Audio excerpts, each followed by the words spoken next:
सोमावती अमावस्या की कथा। एक साहूकार के 7 बेटे 7 बहू और एक बेटी थी। साहूकार के घर एक जोगी भिक्षा लेने आता था, तो साहूकार की बहू भिक्षा दे देती थी। जब कभी भी साहूकार की लड़की भिक्षा लेकर आती तो जोगी भिक्षा नहीं लेता था और वह कहता, लड़की तो सुहागन है पर भाग्य में दुहाग लिखा है। यह सुनकर लड़की सुबकने लगी। माँ ने पूछा, बेटी तुझे किस बात की चिंता है? तो वह लड़की बोली, एक जोगी भिक्षा लेने के लिए आता है। वह कहता है कि मैं तो सुहागन पर तेरे भाग्य में दुहाग लिखा है। यह बात सुनकर माँ बोली, उस जोगी की बात मैं सुनूंगी। अगले दिन माँ छिपकर बैठ गई। जोगी भिक्षा लेने आया तो लड़की भिक्षा देने गई। इस बार भी जोगी ने वैसे ही कहा। इतना बात सुनकर माँ निकल कर आ गई और बोली, एक तो हम तुम्हें भिक्षा देते हैं और ऊपर से तुम हमें गाली देते हो। जोगी बोला, मैं गाली नहीं देता, सच्ची बात कहता हूँ।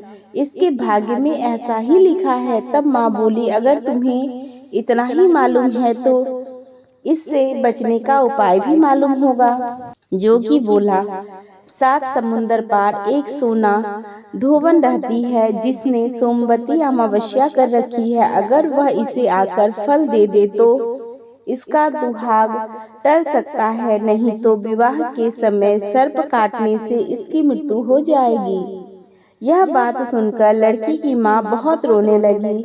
अब माँ सोना धोबन के पास गई। रास्ते में बहुत तेज धूप पड़ रही थी, तो वह एक पीपल के पेड़ के नीचे बैठ गई। पेड़ पर गरुड़ पंखनी का बच्चा रहता था, जिसे सांप डसने आया तो साहूकारनी ने सांप को मार डाला और बच्चे को बचा लिया। अब गरुड़ पंखनी आई तो वह जगह खून देखकर साहूकारनी को चोंच मारने लगी। साहूकारनी बोली, मैंने तो तेरा बच्चा बचाया है। अब गरुड़ पंखनी बोली, तूने मेरे बच्चे को बचाया तो सो कुछ मांग ले। साहूकारनी बोली, पहले वचन भरो। गरुड़ पंखनी बोली, मैं तुम्हें वचन देती हूँ। साहूकारनी बोली, मुझे 7 समुंदर पार सोना धोबन के घर छोड़ दो। अब गरुड़ पंखनी ने उसे सोना धोबन के घर छोड़ दिया। वहां जाकर साहूकारनी ने सोचा कि अब इसको कैसे मनाऊं। सोना धोबन के घर 7 बहू थी, जो कि घर का काम करने के लिए आपस में हर समय लड़ती झगड़ती थी। रात को जब जब सो जाती तो साहूकारनी सोना धोबन के घर जाती और उसका सारा काम कर देती थी, तथा दिन निकलने से पहले ही चली जाती थी। अब सारी बहुएं आपस में सोचती थी कि सारे घर का काम कौन करता है, और वे आपस में ही एक दूसरे से कुछ नहीं पूछती थी। एक दिन सोना धोबन ने बहुओं से पूछा, आजकल तुम आपस में लड़ती झगड़ती भी नहीं हो, सारे घर का काम कौन करता है? तब बहुएं बोली, काम तो हमको ही करना पड़ता है, लड़ाई करने से क्या फायदा। सोना धोबन ने सोचा, आज मैं देखूंगी कि कौन सी बहू सारा काम करती है। रात को उसने देखा कि एक औरत आई और घर का सारा काम करके जाने लगी। तो सोना धोबन ने पूछा, तुम कौन हो, तुम्हें क्या चाहिए? साहूकारनी बोली, पहले वचन भरो।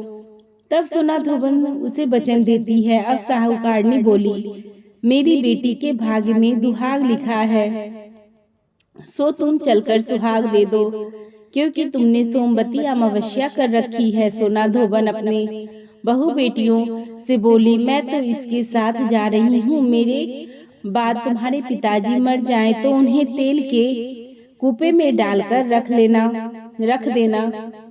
अब वह साहूकारनी के घर आ गई। साहूकारनी ने अपनी बेटी का विवाह किया। सब जब फेरे होने लगे तो सोना धोबन कच्चा रवा, दूध और तार लेकर बैठ गई। थोड़ी देर में सांप आया और उस लड़के को डसने लगा, तो सोना धोबन ने करवा आगे कर तार से सांप को बांध दिया। डर के मारे सांप मर गया। अब सोना धोबन ने उसे सुहाग दिया और बोली, जितनी अमावस्या मैंने करी है उन सब का फल साहूकार की बेटी को मिले, और जो आगे करूंगी उसका फल मेरे पति और बेटे को मिले।